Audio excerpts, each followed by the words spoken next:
Kunnafoni la kala duniya ka fɔ min bɛ tali kɛ donna ni a dala nanzarakan na ko journée de la souveraineté retrouvée Mali ka se k'a ka yɛrɛ ye k'a bila a minɛn kɔnɔna la an ka ministre mun n'o bɛ tali kɛ Jawara Awa Paul la ale ye wulikajɔ kɛ ka taa lycée Askia Mohamed la kunnafoni la k'i b'a ye k'a fɔ ka se ka don kofɔlen ɲɛnamaya n'o bɛ tali kɛ journée nationale de la souveraineté retrouvée la ministre n'o bɛ kuma ministre du travail de la fonction publique la et du dialogue social madame Jawara Awa Paul Diallo a ye wulikajɔ fana kɛ ka se ka taa nin don in ɲɛnamaya mun bɛ tali kɛ lycée Askia Mohamed la o kɛla Bamakɔ wa jumadon in n'o bɛ bɛnlen bɛ wa janvier kalo tile 13 ma san 2022 ka jira k'a fɔ ministre a kelen tun ma taa mun bɛ tali kɛ directeur de l'établissement la ka taa se enseignement secondaire monsieur Enzan Kulibali ale tun bɛ kɛnɛ kan ka taa se association des parents d'élèves ale ni a ka cabinet maaw bɛɛ lajɛlen fana tun bɛ yen nɔ wa mun bɛ tali kɛ ministre la a ye wulikajɔ kɔni kɛ ka baaraw daminɛ ni jɔnjɔn yɛlɛ n'o bɛ tali kɛ drapeau monté la ni hymne national kɔni o dala wa ekɔlidenw ani ministre ani jamakulu bɛɛ lajɛlen fana fɛ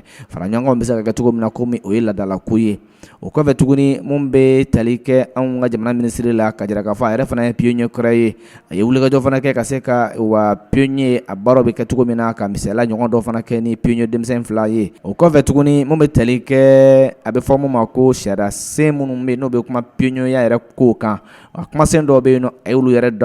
labɔ a sira fɛ k'a jira k'a fɔ fɛn bɛ tali kɛ ekɔliden minnu bɛ ka baara in kɛ bi ale fana yɛrɛ ye tɛmɛli kɛ nin kɛnɛ in kan yanni bi ka se o de kama a ye a misaliya fana dɔ kɛ ni ekɔliden ninnu ye o kɔfɛ mun bɛ tali kɛ délégation yɛrɛ la a ye wulikajɔ fana kɛ ka se ka a bɛ fɔ min ma ko cours témoin ka se ka kalan dɔ kɛ ekɔli denmisɛnw fana kun mun bɛ tali kɛ ministre la a yɛrɛ tun bɛ kilasi kɔnɔ a waati kelen kɔnɔna la kalan mun ni a lasela professeur Dunɲa fɛ ko o fana bɛna kɛ sababu ye ka se ka dɔ fara ekɔlidenw ka cɛsiri fana kan mun bɛ tali kɛ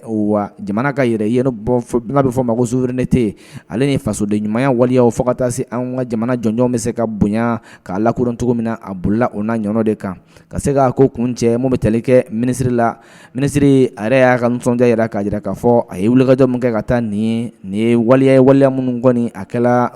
bɛn ani kelenya kɔnɔna la wa fɛn minnu fana fɔla a kɔnɔna la a bɛ kɛ sababu ye ka se ka dɔ fara jamanadenw ka faso kanu ani o ka faso bilali sira jamana in ka se ka bonya ka dɔgɔ jamana in ka di anw ye an tɛna se ka kɛ cogo la jamana kelen fana kɔ a ye misaliya ɲuman fana di ekɔliden denmisɛnw ma ka sɔrɔ ka ko kun cɛ kunnafoni bɔla malibu.net ma olu yɔrɔ